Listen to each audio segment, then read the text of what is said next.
Fala pessoal, sejam muito bem-vindos para mais uma aula da nossa mentoria teológica. A aula de hoje nós vamos falar sobre doutrina da criação. Estamos continuando o nosso módulo sobre doutrinas fundamentais. Já definimos bem os conceitos do que é ortodoxia, do que é doutrina, o que é dogma e por aí vai.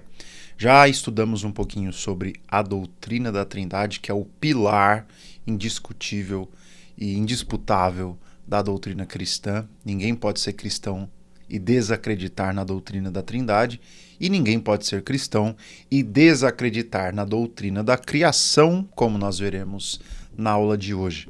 Então esse é o tópico. Você pode parar para pensar, mas o que é que tem de tão especial em falarmos sobre a doutrina da criação? Bom, é na doutrina da criação que nós temos o início desse drama, que é o drama da história de Deus com o seu povo.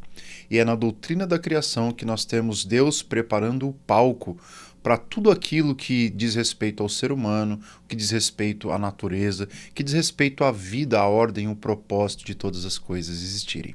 Então, se você não tiver uma boa doutrina da criação, você não consegue ser cristão, porque você não vai conseguir reafirmar os principais pilares do drama cristão, que envolve criação, queda, redenção e consumação, e você vai perceber, e você vai perder, na verdade, o grande fundamento para a própria redenção, que a gente vai ver um pouco mais para frente, que é a restauração do projeto original de Deus. Obviamente não se limita a isso, mas envolve a restauração do projeto original. Então, se você não conhece o projeto original, ser salvo significa o quê? Não vai significar absolutamente nada, a não ser uma visão sobre salvação bem diferente daquela que a cristandade tem afirmado com o passar dos séculos.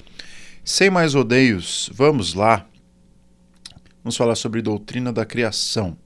Então tá aí a primeira frase do credo apostólico. Credo in Deum Patrem Onipotente, Creatorem Caeli et Terrae. Creio em Deus Pai, Todo-Poderoso, Criador dos céus e da terra. Essa é a primeira frase do credo apostólico, que menciona o Deus Pai, menciona o seu poder, menciona o seu característica como Deus pessoal, né, que é um pai, como um ser humano, no sentido de que ele é amoroso, ele cuida de nós, e é o Criador dos céus e da terra. Muito bem, o que isso quer dizer logo de início para a doutrina cristã? Que além da Trindade, a doutrina da criação é componente subsequente, é o que vem logo depois, em termos de importância, na perspectiva cristã da doutrina, é a doutrina da criação. Sem a doutrina da criação não existe drama do evangelho, não existe Bíblia. Sem a doutrina da criação não existem os fundamentos da doutrina. Então, como eu coloquei aqui, sem o drama criacional, a doutrina da narrativa bíblica deixa de existir. E é difícil colocar em palavras e detalhes a imensa importância da criação para todo o corpo doutrinário cristão. Por quê? Se você tira a criação, você perde tudo. Se você não tem a criação, a sua tendência, por exemplo, é naturalizar a queda. É pensar que os seres humanos sempre foram caídos. Se você não tem a doutrina da criação, você pode ter a tendência de cair no erro de Platão, de Aristóteles, dos gregos, de achar que o mundo sempre existiu, o mundo é eterno, cíclico, a gente está sempre repetindo as mesmas coisas. Se você não tem uma boa doutrina da criação, por exemplo, você não vai saber, como eu falei no início dessa aula, o que nós estamos fazendo aqui e qual o nosso propósito. E restauração, o que significa isso? O que significa a nossa salvação em Cristo? Se você não tiver o projeto original de Deus em mente, você não vai saber para onde a gente está voltando. E por aí vai, só para vocês terem uma ideia da importância da doutrina da criação. Tirou a doutrina da criação do drama das Escrituras, não sobra absolutamente nada. Por isso é uma doutrina que não tem como você mexer. Ela é indisputável no sentido do drama. A narrativa da bíblica envolve, como eu disse, criação, queda, redenção e consumação, e tais movimentos, episódios ou capítulos dessa grande história universal, como eu disse aqui, não são apenas movimentos da narrativa bíblica, mas o próprio drama da narrativa universal, ou seja, não é apenas o que a Bíblia diz sobre a história, é a história. A história é criação, queda, redenção e consumação. Você quer saber qual que é o que está acontecendo lá de fora da igreja? O que está acontecendo no nosso mundo? Nós estamos vivendo num mundo pós-redenção e aguardando consumação. Esse é o estágio que o mundo está no presente momento. Então, esse drama em 4 quadros, ele não é apenas uma história da carochinha, não é apenas uma questão de fé, é uma questão de fato e de verdade. É a história do mundo. O nosso mundo tem esses 4 capítulos na sua história. E é a partir desse imaginário cristão que a gente entende e discerne toda a realidade do mundo. Então, é a partir desses 4 elementos do drama cristão que a gente concebe tudo aquilo que faz parte da vida. E eu vou dar alguns exemplos disso. Mas antes, vamos citar aqui a Nancy Pearcey, que ela tem uma frase muito interessante sobre esse conceito no seu livro Verdade Absoluta. Diz assim: a criação, queda e a redenção são pontos decisivos fundamentais da história bíblica. Uma teologia genuinamente bíblica tende a manter todos os 3 princípios em equilíbrio cuidadoso. Que toda a realidade criada vem da mão de Deus e era original e intrinsecamente boa. Que tudo foi arruinado, corrompido pelo pecado e que mesmo assim tudo pode ser redimido, restaurado e transformado pela graça de Deus. Talvez antecipando uma pergunta que vocês tenham, por que ela omite a consumação? É porque na tradição cristã a consumação ela está inclusa na redenção. A consumação, na verdade, ela é mais um estágio da nossa redenção, que envolve também condenação. Por isso que ela colocou esses 3 parâmetros aí em vez de 4. Eu gosto de falar de 4 porque é assim que o credo apostólico termina, falando de como Cristo ele vai julgar vivos e mortos e nós viveremos eternamente. Então, eu acho que faz sentido a gente falar em consumação também porque o último livro da Bíblia é o Apocalipse. Então, criação e consumação são 2 princípios aí que vale a pena a gente destacar. Mas aqui está a definição da Nancy Pearcey, que eu acho que é uma definição muito boa e que a gente vai analisar bastante hoje, né? Que é a ideia de que toda a realidade criada veio da mão de Deus e era original e intrinsecamente boa. Qual é o significado disso? A gente vai ver daqui a pouquinho. Então, para a gente dar sequência, ao invés de ficarmos entrando em longos debates, né, acadêmicos a respeito dos detalhes do livro de Gênesis, do capítulo 1 e 2, a gente vai seguir aqui o conselho do Francis Schaeffer, de que é muito mais frutífero nós pensarmos quais são as verdades mínimas e inegociáveis que a Bíblia apresenta sobre a origem do mundo. Ao invés de discutir se os dias são literais ou não, ao invés de discutir se nós somos criados a partir do mecanismo da evolução, ou se foi uma criação direta, se a Terra é jovem, se a Terra é antiga, questões que a gente pode trabalhar num outro foro, mas agora a ideia é nós entendermos quais são as verdades inegociáveis, ou seja, que são compartilhadas por toda a cristandade sem exceção. E Gênesis 1 e 2, então, está nos dizendo coisas muito elementares para o drama da doutrina. E nesses pontos... é nesses pontos que a gente vai meditar. Então, quais são eles? São os 3 aí que você está vendo. Número 1, a relação entre Deus e a criação. Número 2, a integridade original da criação divina. E número 3, o ser humano como obra-prima da criação. Então, a primeira parte a gente vai estudar o que Deus tem a ver com a sua criação, como as 2 coisas se conectam. Número 2, a gente vai estudar a criação em si, como ela foi criada, e ela foi criada boa. Então, aqui a gente já tira de letra e já despista aquela ideia de que o cristianismo se misturou com o platonismo, afirmando que a matéria, as questões físicas do mundo, elas são de inferior qualidade às espirituais. Não, Deus diz que é muito bom, tudo, a criação como um todo. E por último, qual é o lugar do ser humano em todo esse cenário? O ser humano tem sido desvalorizado ultimamente e colocado no mesmo valor de um cão, de um gato, por exemplo, né? A vida humana ela perdeu a sua dignidade. Na terceira parte a gente vai mostrar para vocês como a doutrina da criação ela reafirma a dignidade humana como ser humano sendo o ponto principal da criação divina, com a sua obra-prima. A gente vai ver em que momento isso aparece na narrativa. Mas vamos lá. Número 1, Deus e a criação. A primeira afirmação da Bíblia, como você sabe, é no princípio criou Deus os céus e a terra. Logo, na origem de tudo, tudo depende do Senhor Deus.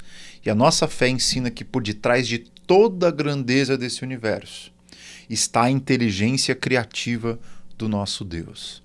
Todas as coisas foram feitas intencionalmente do nada por Deus. O termo aí é ex nihilo, que é um termo clássico da cristandade, que significa que Deus não usou elementos pré-existentes para criar o mundo. Não haviam coisas que eram eternas iguais a ele. Não, ele fez tudo aparecer do absoluto nada. Essa é a doutrina da criação ex nihilo, que tem fundamento bíblico e teológico e também dentro da cristandade é uma doutrina que não se mexe. Então Deus fala e as coisas que não existem passam a existir. Disse Deus, olha como a narrativa é construída. Disse Deus e houve. Disse Deus e assim se fez. Disse Deus e assim se fez. Esse é um padrão que se repete em toda a narrativa de Gênesis, pelo menos 7 vezes. Como você vai ver, a palavra de Deus é que dá origem a todas as coisas no relato da criação. Então essa primeira e grande e maior verdade da fé cristã, se a gente pudesse começar a colocar a narrativa de uma forma prática para o nosso coração. Tudo que você vê na criação é obra de Deus. Não tem nada que seja feita por livre e espontânea vontade, não tem nada aleatório, não tem nada que seja fruto da sua própria honra, da sua própria inteligência, da sua própria decisão. Tudo é intencionalmente criado por Deus. Deus está governando os processos, cada um à sua maneira. Não tem nada na criação que funcione por conta própria. Tudo é animado e, de certa forma, processado pela inteligência do nosso Deus, que é o Criador de todas as coisas. Essa é a primeira coisa, então, que a gente precisa entender. E só da gente falar isso, a gente já está eliminando um monte de conceitos errôneos, como eu disse há um tempo atrás, sobre outras narrativas de criação. De que, por exemplo, a criação foi feita por deuses, ou outros que vão dizer que não apenas Deus é o Criador de todas as coisas, já existiam elementos pré-criados antes de Deus existir ou durante a existência de Deus. Aqui está muito claro a doutrina da inteligência divina como ator e autor de todas as coisas e a sua intencionalidade a partir do nada. Então a gente consegue elaborar aí, a partir de Gênesis 1 e 2, 6 pressupostos que vão nos ajudar a articular a nossa fé de forma doutrinariamente saudável. Quais são esses 6 pressupostos? O primeiro pressuposto é Deus existe. Espero que na nossa mentoria você acredite nisso. Então não tem como você crer na doutrina da criação, você acreditar que existe o mundo lá fora e não acreditar na existência de Deus. Isso é um pressuposto. Então, se a gente acredita que há alguma coisa lá fora, é um pressuposto de que o que está lá fora foi feito por alguém, né? Se há inteligência na matéria, se há ordem, se há beleza, logo, essa beleza, essa ordem, esse propósito foram intencionalmente sugeridos por um Criador. E esse é o nosso Deus, de acordo com a revelação de Gênesis 1:1. A segunda coisa que a gente pode afirmar é que Deus criou todas as coisas que existem, como eu já falei. Ele é intencionalmente. Ele não criou porque estava zangado com a criação. Deus não criou o mundo porque ele não tinha o que fazer. Deus não criou o mundo porque ele tinha carência ou Deus era solitário. Deus criou o mundo intencionalmente porque ele tinha um propósito para o mundo. E esse propósito era conviver conosco em comunhão. Mas não era uma necessidade, entendeu? Não era uma necessidade. Deus não há nenhuma necessidade em Deus. Ele não precisa de ninguém, não precisa de nada. Ele tem a si próprio, Pai, Filho e Espírito Santo, e ele é muito feliz. Então Deus criou todas as coisas que existem por sua própria vontade, por sua livre e espontânea vontade. Número 3, terceiro pressuposto. Deus não é aquilo que ele criou.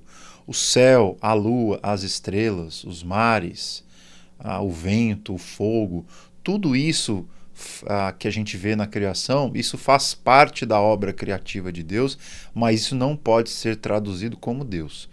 Então, o sol não é Deus, a lua não é Deus, o mar não é Deus, eles são criaturas divinas. Obviamente, essa narrativa de Gênesis 1 e 2, do jeito que ela é construída, ela foi feita para desbaratinar ou denunciar a idolatria na época do povo de Israel, né? Especialmente quando eles estavam cativos no Egito. Moisés, ele era um egípcio, né? também, ele não nasceu lá, mas ele era um egípcio. E aqui nós vemos claramente que a cultura dele era totalmente politeísta, acreditavam em vários deuses, especialmente o Sol, né, que é o Mon-Ra. E aqui ele está dizendo que o Sol, né, que foi criado, se eu não me engano, no quarto dia, ele não é o criador de nada, ele não é uma divindade, ele é um luzeiro. Ele é um instrumento que tem o propósito de iluminar, mas ele não é uma divindade. Logo, a narrativa de Gênesis 1 e 2 é uma narrativa missiológica. Ela tem como função, no texto e na história, convencer povos primitivos da existência do verdadeiro Deus. Então, Deus não é aquilo que ele criou. É o mesmo argumento que Paulo usa lá em Atenas. Lembra quando a gente estudou sobre Atos capítulo 17? Em Atos 17, Paulo está dizendo, se nós viemos de um só Deus e ele é o criador de tudo que existe, Deus não pode ser equiparado à madeira, à pedra, ele não pode ser colocado como um poste, como estátua, ele não pode ser manuseado e reproduzido por mãos humanas. Do contrário, ele não seria Deus. Então Deus não é a criação, Deus não é aquilo que ele criou, Deus é diferente daquilo que ele criou. Existe uma verdade na criação que é a seguinte, que a criação proclama a glória de Deus, porque a criação tem alguns vestígios divinos. Quais são esses vestígios? É a própria questão da beleza, da inteligência, da engenhosidade da criação. Então, por exemplo, quando você vê uma flor com várias cores, com pétalas, harmonicamente construídas, você vê sinais de beleza, sinais de inteligência, sinais de harmonia, padrões de cores. A própria questão de você plantar uma árvore, né, uma semente pequenininha, você joga na terra, ela se transforma numa árvore gigante que vive, enfim, anos e séculos, algumas. Tudo isso faz parte da criação, mas isso não é Deus. Mas isso demonstra que há um Deus na terra, que há um Deus existente. E esses vestígios de inteligência que foram colocados na criação inanimada, elas nos apontam para Deus, mas elas não são Deus. Elas não representam Deus. São sinais de que há um Deus. E eu gosto do termo sinal, porque quando você olha para um sinal, por exemplo, o semáforo verde, amarelo, vermelho, os sinais eles não são aquilo que eles indicam. Eles apontam para algo superior a eles, no caso, uma informação. O verde, ele aponta para uma coisa que vai além dele mesmo, que é a ideia de vá, continue, à frente, né? Avance. O amarelo aponta para uma realidade além de si mesmo. O amarelo em si não significa absolutamente nada, gente. É uma cor. Mas no semáforo ele representa um sinal que aponta para a realidade de você ter atenção. E o vermelho aponta para a realidade de você parar. Tudo isso pode ser uma boa metáfora para a criação. Quando você vê um céu azul, aquilo ali não te mostra Deus, mas te mostra um sinal. Há alguém vivendo no céu. Há alguém que criou todas essas coisas. Há alguém que pintou esse celeste azul que a gente está vendo, ou celeste cinza, sei lá. Depende do dia. Se você morar em São Paulo, então pior ainda, é um eterno cinza. Mas a ideia de que há um Deus, é os sinais apontando para a realidade de uma coisa superior. O quarto elemento que faz parte da nossa percepção da criação é a ideia de que não existe mais de um Deus verdadeiro, e isso está muito claro também no texto de Gênesis. No princípio, Deus criou os céus e a terra.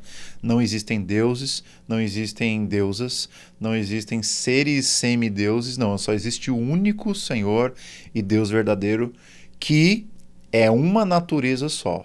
E dentro dessa natureza habita uma comunidade, Pai, Filho e Espírito Santo. Mas nós não somos politeístas, nós somos monoteístas. Acreditamos em um só Deus. É que esse Deus, que tem a mesma substância, ele existe em três pessoas. Esse Deus também, de acordo com Gênesis, é um Deus pessoal, um Deus inteligente, é um Deus que tem capacidades intelectivas. Porque ele fala, ele pensa, ele age, ele interage com os seres humanos. Ou seja, embora ele seja eterno, ele transcenda a realidade espacial e transcenda a realidade temporal, Deus ele entra na história sem deixar de sair da eternidade. Essa é uma capacidade que Deus tem. E ele é um Deus pessoal, ele não é um Deus abscônditos, no sentido de que ele se esconde de nós totalmente. Não, ele é um Deus abscônditos no sentido que a gente não pode conhecê-lo plenamente. Do contrário, uma mente finita não pode conhecer o infinito. Mas nós podemos conhecê-lo naquilo que ele se revelou, naquilo que ele se dá a conhecer, e ele se deu a conhecer como um Deus pessoal. E por fim, nós entendemos, e já é a ponte para o ponto número 2, que a doutrina da criação nos revela uma criação ordeira e que tem propósito. Tudo na vida tem um propósito e tem uma ordem.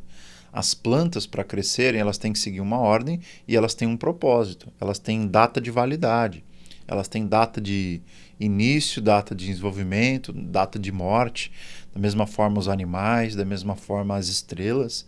Né? Se você não sabe, o Sol ele é uma estrela e ele tem data de validade, a Lua e entre tantas outras coisas. Pode demorar bastante, mas tem, porque nada na criação é eterno. Tudo tem um propósito. E tudo tem um propósito muito bem definido, numa harmonia, numa sintonia fina dessa criação maravilhosa que o nosso Deus ele fez. Em relação ao ponto número 2 que eu falei para vocês,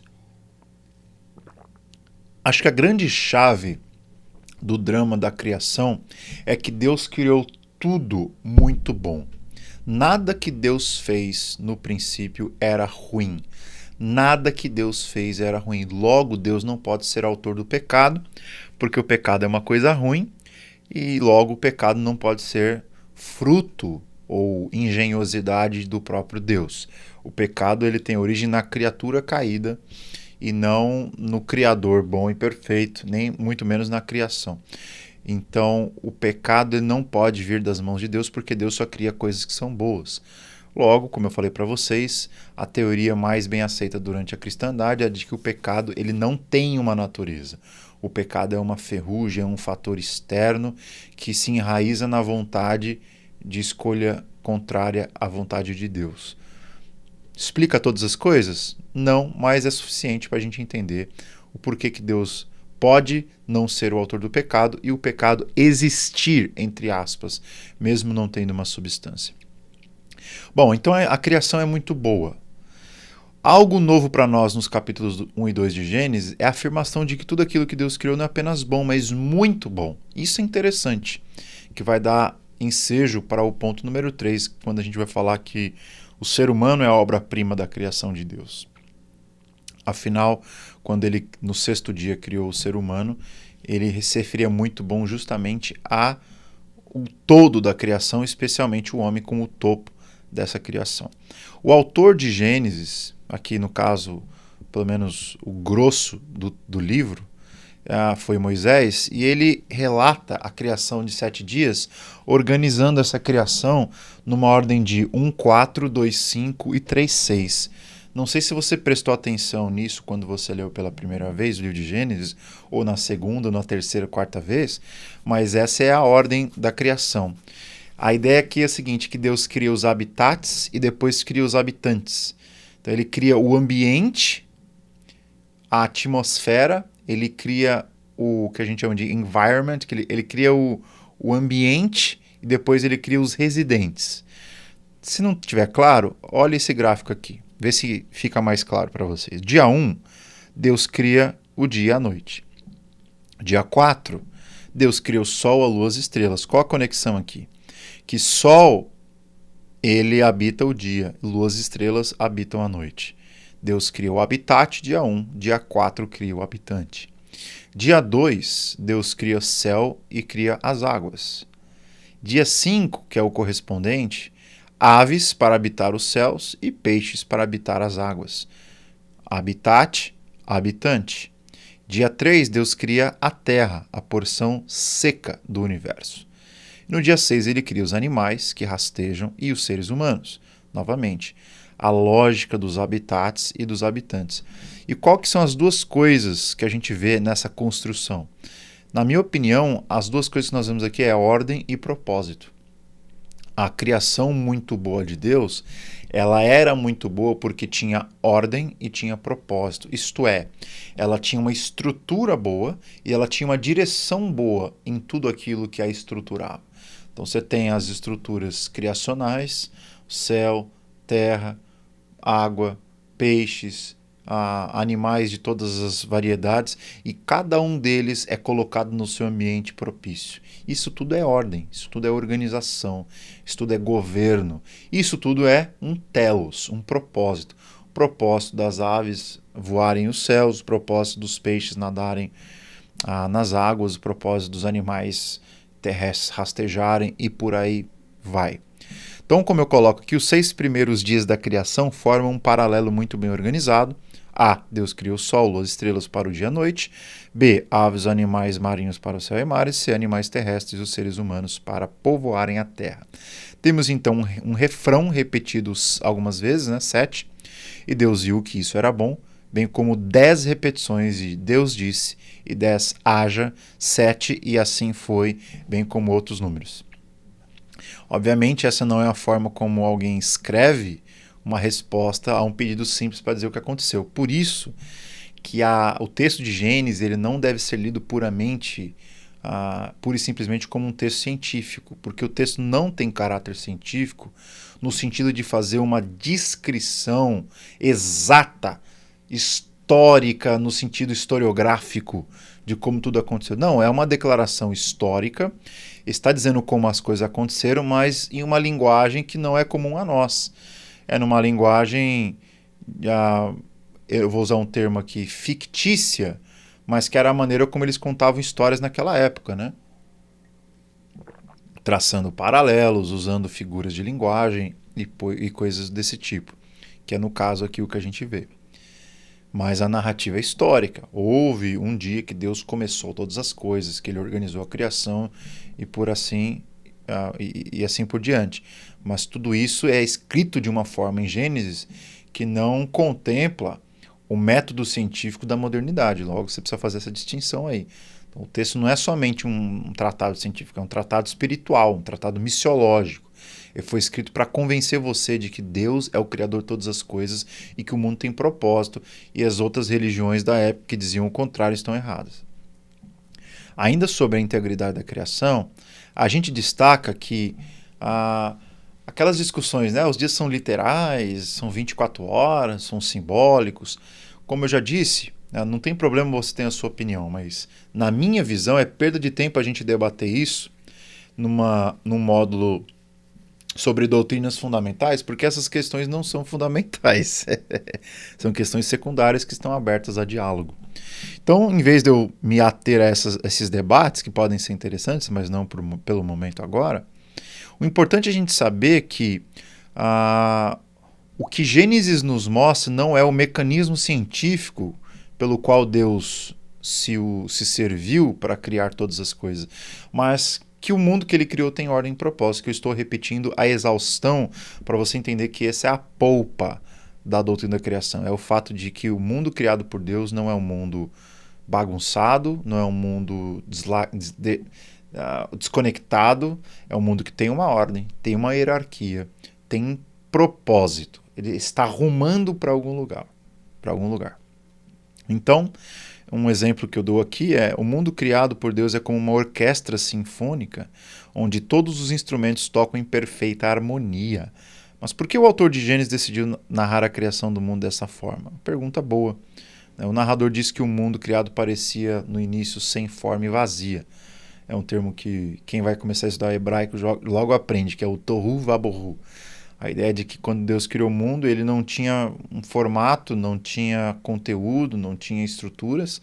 E então, a partir dessas trevas, Deus foi criando e fazendo florescer esse mundo em toda a sua beleza. E isso é o quê? Isso aí é justamente arte, ordem, beleza, estética, propósito. Né? E sempre Deus ele dá uma ordem, dá um comando e as coisas que não existiam passam a existir. Deus tem um propósito para cada coisa que ele criou. Então eu entendo que a intenção de Gênesis é mostrar através dos paralelos dos dias que há sentido, lógica e propósito por detrás de tudo aquilo que foi criado. E não é à toa que em outros lugares da Bíblia, como o autor aos Hebreus nos diz, que o Senhor é comparado a um arquiteto, justamente porque ele define as estruturas do jogo, ele define o propósito, as cores, os detalhes, a beleza, a ordem da criação que ele criou. Uma outra coisa interessante que geralmente passa despercebido de muitas discussões sobre a doutrina da criação é a questão do sétimo dia. Já parou para pensar por que Deus descansou no sétimo dia? Bom, a Escritura não está dizendo para nós que Deus está cansado ou de que Deus estava tirando uma soneca. Né? Se você ler, por exemplo, as palavras de Jesus em João 5, você vai perceber que Deus nunca para de trabalhar, Deus nunca se cansa. Em alguns salmos, para o nosso conforto, Deus não tem pálpebras, ele não dorme, o guarda de Israel não dorme. Logo, o verbo descansar ali no texto, ele não se refere a um descanso físico da parte do nosso Deus, mas é uma outra coisa que passa por cima desses significados mais literais.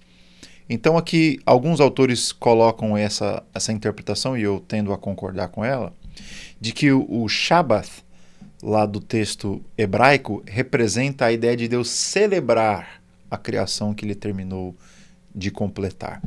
Deus criou 6 dias e então no 7º dia ele decide parar e completar a obra que ele tinha começado, e ele então celebra, satisfeito, ele diz muito bom, e está celebrando a obra que ele começou e agora terminou, como se fosse um voilá, que é uma obra que é uma frase que os pintores franceses usavam para quando eles terminavam uma pintura, que significa aí está, voilá.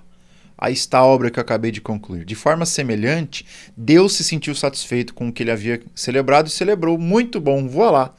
Deus então cessa o seu trabalho como Criador para celebrar e continuar a sua obra da criação e, obviamente, também continuar a sua obra de providência, de tomar conta daquilo que ele criou, que ele faz até hoje.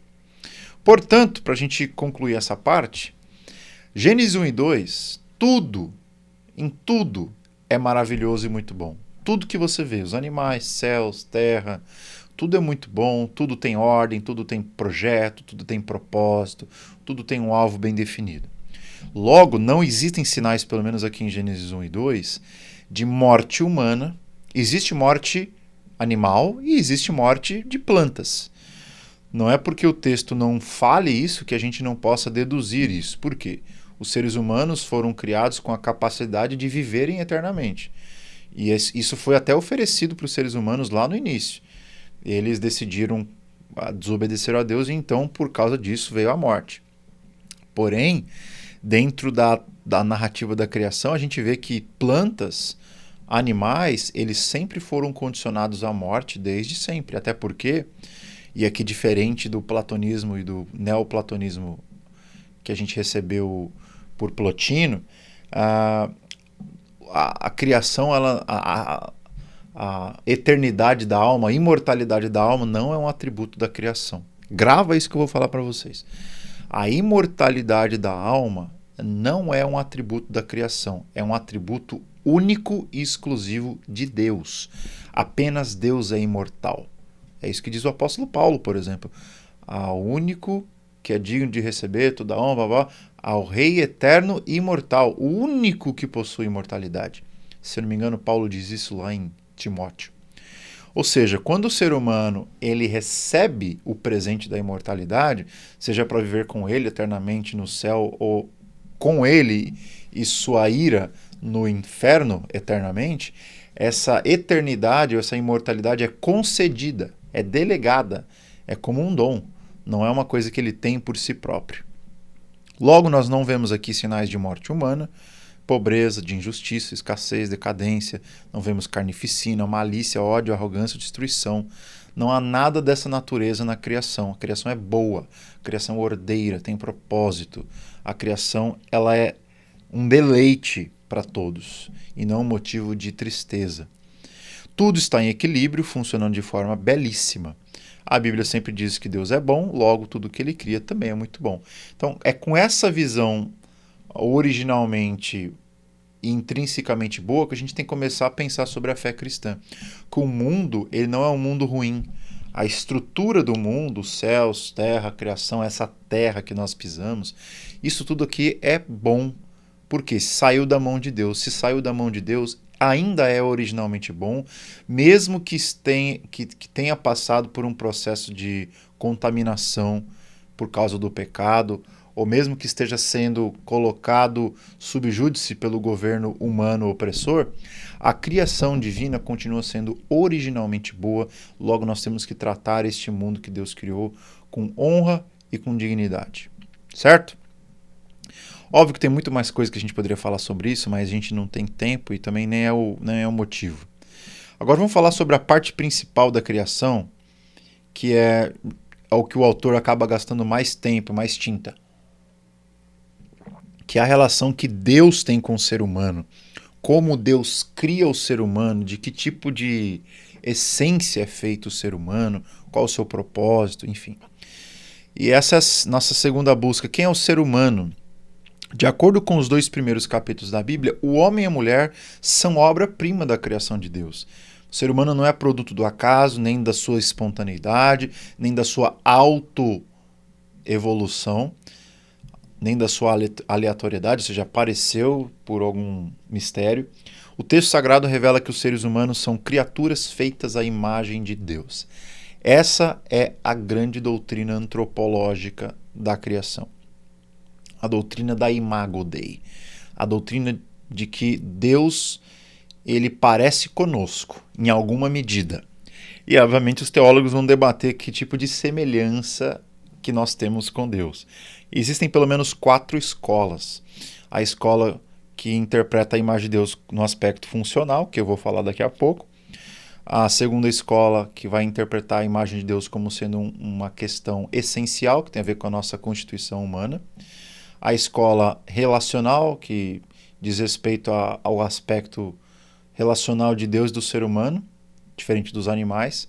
E também a escola escatológica, que é a ideia de que a imagem de Deus em nós, ela está sendo construída e ela só vai ser terminada no novo céu e nova terra.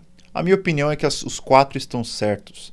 A questão é que, dependendo do texto que você estuda, uma dessas posições aflora mais do que a outra. E no caso aqui, eu acho que a posição funcional, ela tem um pouco mais de apoio, que é a que eu vou falar em seguida. Então vamos lá, vamos falar primeiro da função essencial da imagem de Deus, que é a ideia de que Deus e nós temos partes constitutivas semelhantes. Do que eu estou falando? Bom, nós temos semelhanças com Deus, certo? Quais semelhanças são essas? Nós não somos Deus, nós não temos os mesmos poderes que Deus, nós não temos a mesma glória, nós não temos a mesma honra, nós não temos a mesma soberania de Deus. Logo, nós não somos seres da mesma natureza que Ele no aspecto espiritual. A gente costuma chamar isso na teologia bíblica, na teologia sistemática também, de atributos incomunicáveis. Deus tem alguns atributos que são incomunicáveis. O que isso significa? Que ele não passa para ninguém. São atributos única e exclusivamente pertencentes a ele próprio.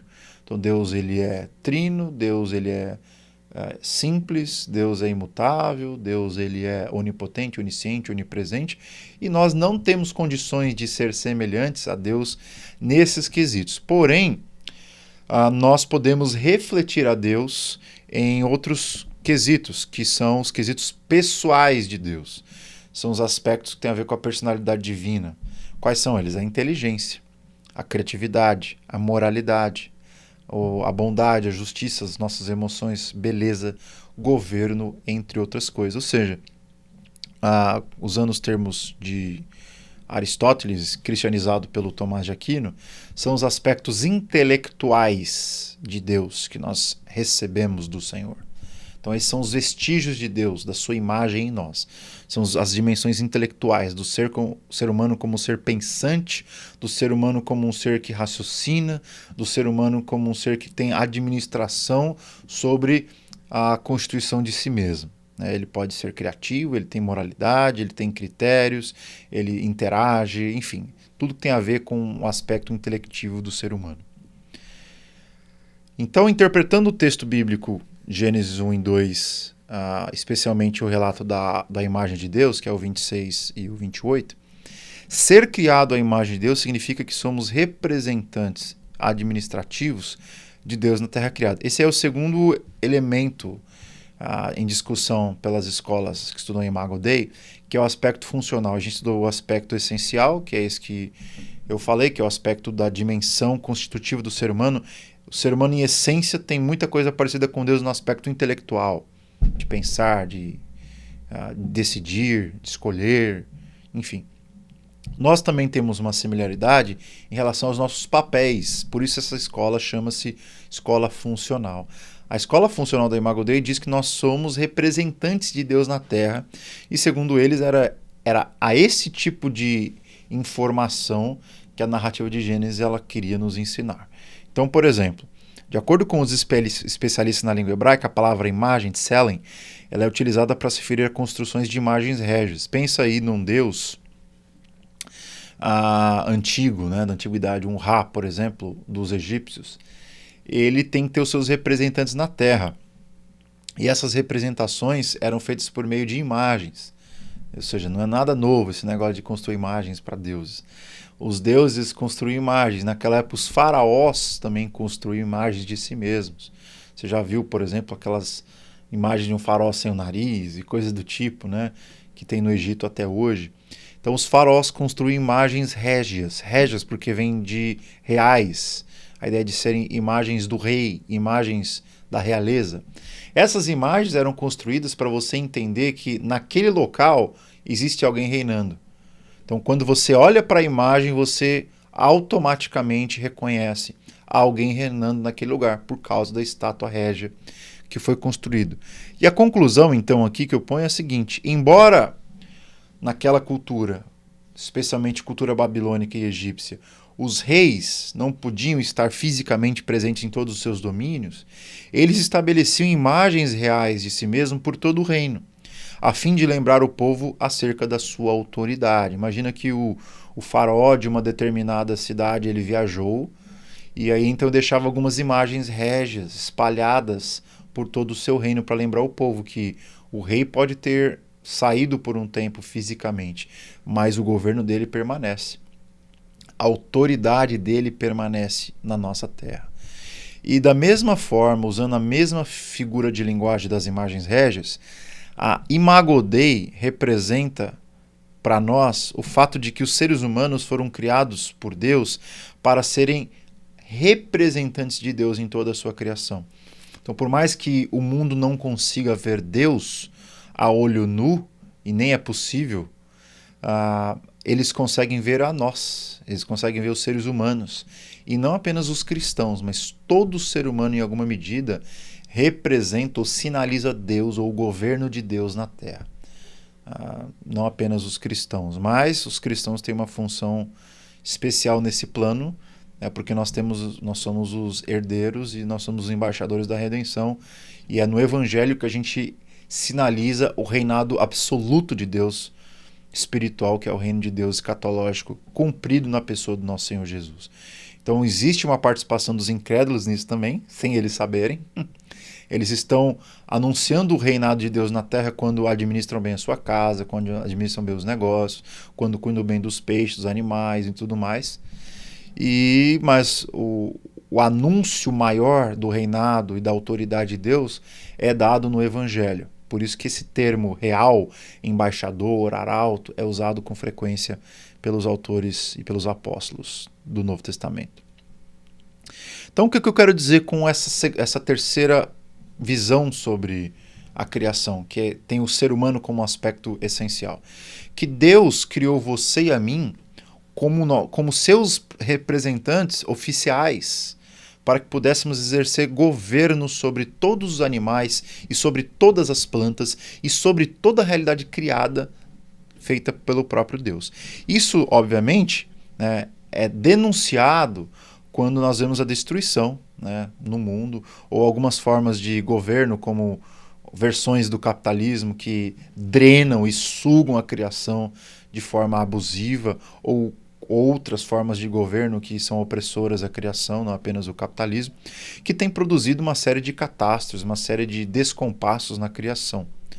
Não apenas o uso indiscriminado dos recursos naturais, mas você construir casas em lugares que não deveria, enfim, a questão da água, a poluição das nascentes. Tem várias maneiras do ser humano fazer exatamente o oposto daquilo que foi projetado por Deus desde o início. E nós temos que cuidar da criação como bons mordomos. E é isso que eu coloco aqui no final da frase. Ao invés de sermos consumidores daquilo que Deus nos deu, a visão que todo ser humano tem que ter do mundo é a visão de que nós somos mordomos do Senhor. Isto é, Ele tem todo o mundo nas suas mãos e Ele passa para nós servirmos a Ele no mundo como seus mordomos, isto é, administrarmos com amor e com cuidado, com fidelidade, tudo aquilo que não é nosso. A sua casa, por exemplo, não é sua. Não é sua, não é do Estado. A sua casa é do Senhor. Essa terra, a propriedade, uma fazenda, em última análise, ela pode ter sido registrada em cartório com o seu nome, com o seu CNPJ da sua empresa, com o seu CPF. Mas, em última análise, toda a terra está cheia da glória do Senhor. Tudo é do Senhor. Nós somos apenas administradores dos recursos que Deus colocou na nossa mão. Certo? Então, portanto, ser a imagem de Deus é uma coisa muito mais complexa do que a gente imagina. E eu só mencionei 3 aspectos aí, que é o aspecto essencial, o aspecto funcional e passei um pouquinho à margem aí do aspecto relacional, que é a ideia que um dos vestígios da Imago Dei em nós é a ideia de que nós conseguimos nos amar uns aos outros como Deus nos ama, que é o que Deus pediu para que o homem fizesse com a mulher e vice-versa, e o que ele pede para que nós façamos com ele, que o amemos de todo o coração. Mas, na minha opinião, isso não está muito explícito no texto de Gênesis, mas vai estar explícito em outras passagens, né? E também o aspecto escatológico vai ficar um pouco mais claro, por exemplo, na Epístola aos Colossenses, quando o apóstolo Paulo diz que Cristo é a imagem perfeita de Deus e nós estamos caminhando para sermos perfeitos como Ele, ou mesmo quando o apóstolo João, na sua primeira epístola, diz que quando Cristo se manifestar, está falando da sua segunda vinda, nós seremos assim como Ele é, no sentido de termos o nosso caráter aperfeiçoado plenamente, à semelhança de Cristo, que é o cumprimento dessa Imago Dei que foi iniciada no Jardim do Éden.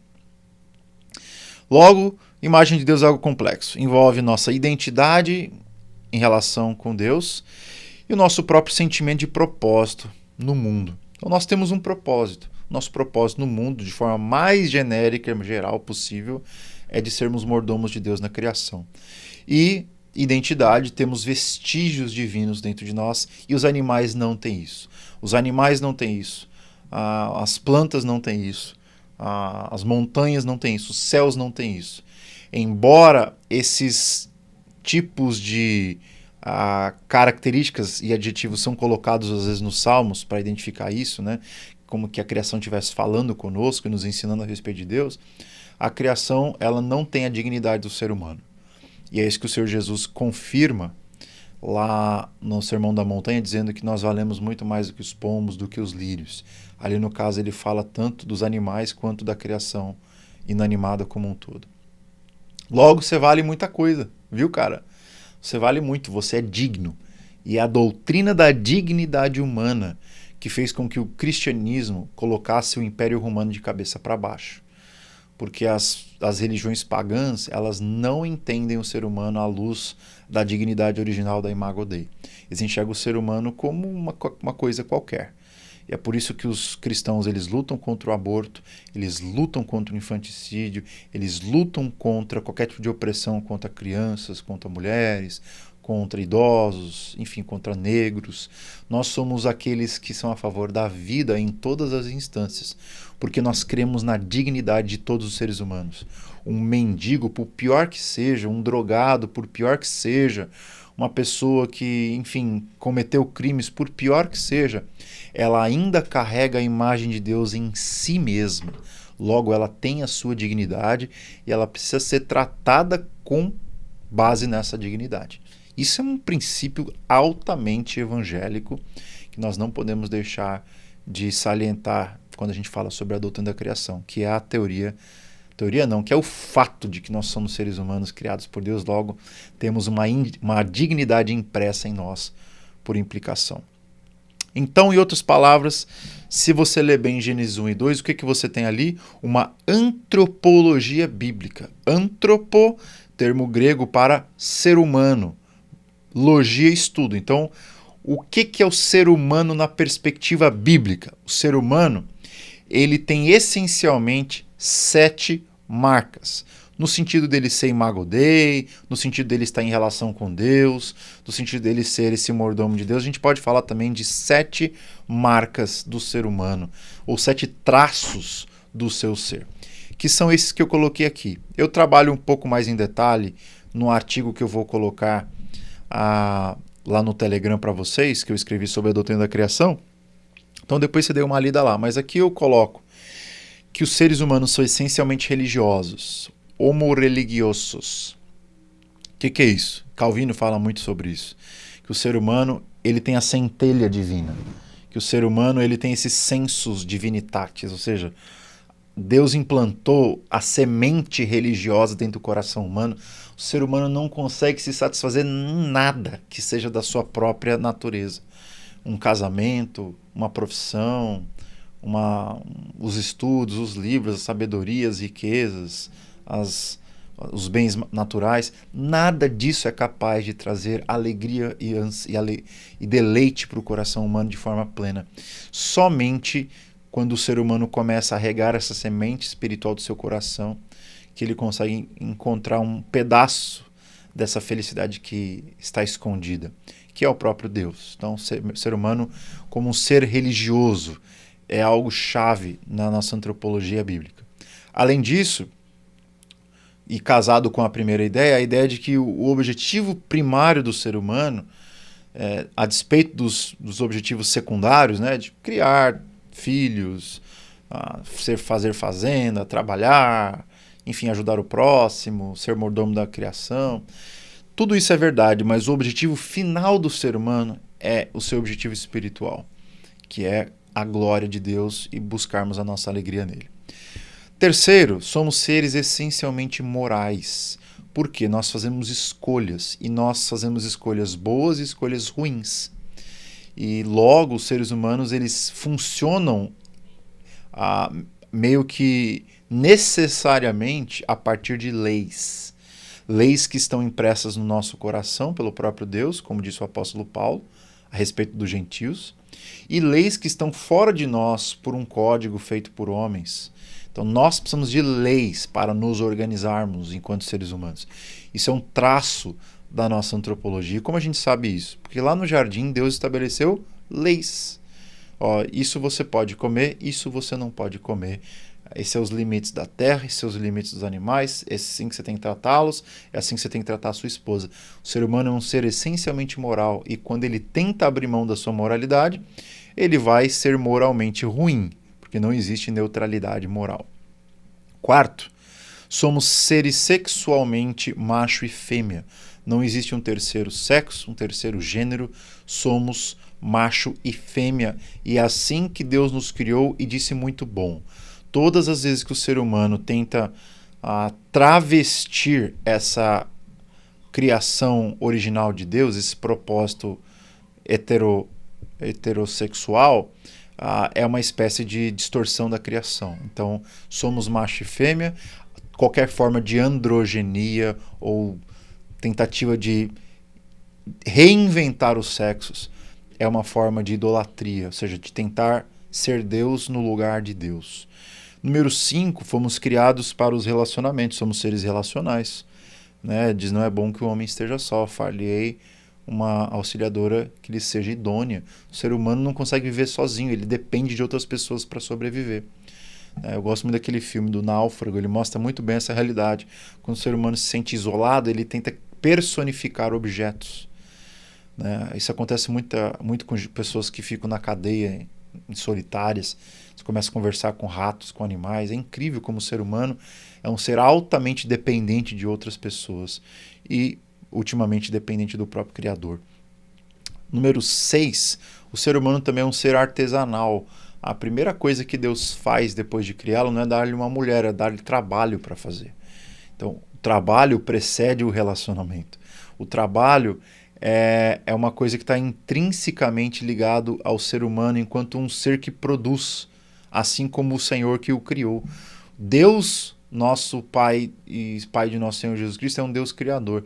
O ser humano, por consequência, por causa desses vestígios da Imago Dei em nós somos altamente criativos. Nós inventamos a roda, nós inventamos o copo, nós inventamos o celular, nós inventamos a câmera, inventamos a internet, coisas dessa natureza, porque nós somos seres artesanais, nós somos criados para o trabalho. E a não ser que você se sinta útil servindo alguém com o seu trabalho, você não vai se sentir plenamente realizado na vida. E por último, nós somos criados também para o descanso, para o lazer, e é por isso que o sétimo dia é tão importante para a nossa antropologia bíblica. Deus criou o ser humano para trabalhar 6 dias e descansar no sétimo. E isso tem significados muito profundos, tanto criacionais quanto redentivos. No primeiro aspecto, tem fundamentos e verdades profundas criacionais, porque tem a ver com o ser humano indistintamente, seja ele cristão ou não cristão. Se o cara não descansa, se ele não tem trabalho e descanso, se ele não reabastece, se ele não recarrega as energias, ele vai produzir menos e ele vai dar tilt, ele vai dar pau, como acontece com o celular, por exemplo, quando você usa e não carrega. Da mesma forma, o ser humano, ele foi criado para produzir e foi criado para descansar. Ele foi criado para o trabalho e foi também criado para o lazer, ele precisa descansar. Da mesma forma, até a terra precisa descansar. E na dimensão redentiva, o ser humano foi criado por descanso porque ele não descansa em nada plenamente na própria criação. Então, por mais que uma praia, uma viagem para o campo, uma viagem gostosa, nas suas férias, pode ser uma coisa muito boa, no final das contas isso não vai saciar seu coração. Na dimensão última, o nosso descanso é o próprio Jesus, que disse: eu sou o sábado, eu sou o Senhor do sábado. Isto é, em última análise, o ser humano só encontra descanso em Deus, no Pai, no Filho e no Espírito Santo. E essa é a confissão cristã, e esse é o traço mais importante da antropologia humana, que é o nosso descanso eterno em Deus. Tem até uma frase de Agostinho, né? O nosso coração não encontra descanso até que descanse em ti. Essa das primeiras palavras que ele abre o livro das Confissões. Então tá aí, os livros que eu usei estão aqui na tela. Eu usei o Schaeffer, o Longman, o Brueggemann, o Bavinck e a Peirce. Espero que vocês tenham gostado dessa aula. Espero que vocês tenham aprendido bastante sobre a doutrina fundamental, que é a doutrina da criação. Se tirar a doutrina da criação, não sobra absolutamente nada da fé cristã. E é por isso que esse módulo da nossa mentoria é tão importante. Nós estamos estudando as doutrinas fundamentais sem as quais não existe cristianismo. Logo, qualquer doutrina fundamental que você arrancar da Bíblia, arrancar do nosso credo, você desconstrói o cristianismo como um todo. Porque não é um castelo de cartas que você tira uma parte aqui e acolá, ou um jogo de torre de... sei lá, um joguinho que as pessoas jogam e chama Jenga Game, que é que você vai tirando uns pedacinhos de madeira e o negócio continua de pé. A fé cristã não é assim, não. Você não pode ficar tirando as coisas. É uma história. Se a história não tem começo, ela deixa de ser história. E é assim o dogma. O dogma é drama. Se arrancou o começo do drama, o drama se dissolve por inteiro. Que Deus te abençoe e que você tenha um momento de reflexão sobre o Deus Criador que criou os céus e terras. Oremos. Senhor, muito obrigado por esse privilégio de estudarmos sobre a doutrina da criação, que nos mostra a origem de tudo, a criação boa, que mostra o nosso propósito, identidade na vida, que mostra quem nós somos como seres humanos, obra-prima feita pelas suas mãos, e ao mesmo tempo como o aspecto mais profundo da criação é revelar o Criador. Portanto, nós te adoramos porque o Senhor é o Criador de todas as coisas e criou tudo de forma inteligente, de forma boa, e, portanto, nós o glorificamos e te damos toda a honra, toda a glória, todo o louvor, porque o Senhor é digno de receber o nosso reconhecimento pela obra magnífica que o Senhor fez. Seja assim o nosso coração cheio de gratidão no dia de hoje, em nome do Pai, do Filho e do Espírito Santo. Amém. Que Deus abençoe vocês.